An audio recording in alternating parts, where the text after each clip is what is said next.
The elevated barbell deadlift. This is a great variation to your regular deadlift because for a lot of people, they might not have the prerequisites or the mobility to get all the way down to the floor. So by simply raising it up by either using one plate, that's like a standard 45-pound plate, tends to help quite a bit. And if you have a lot of mobility restrictions and your low back always hurts when you deadlift, you can start stacking the 45s a little bit higher, and it will help by shortening the distance of how far you need to go. So from there, we're gonna set up like any other deadlift. So we're going to get nice and close towards the barbell to a point where our shins are almost touching.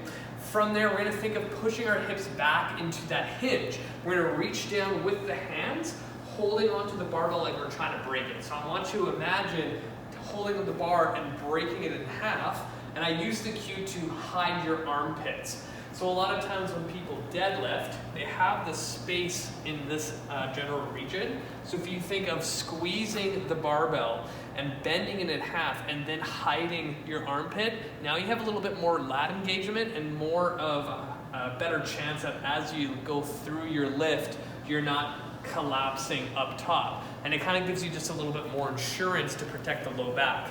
So from there, we're squeezing, we're breaking the bar, we're hiding the armpit. We're gonna take one deep diaphragmatic breath, fill the belly with air, hold, and then we're gonna drive up, lock out, and come right back to where we started. Deep breath in.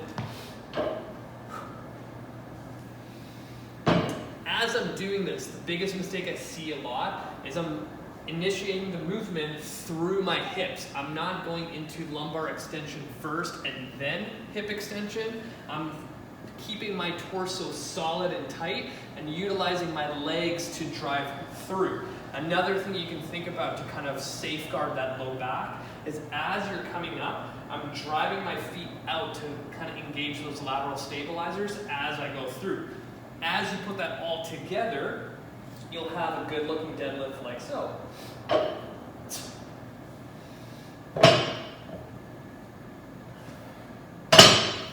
So that is the elevated barbell deadlift.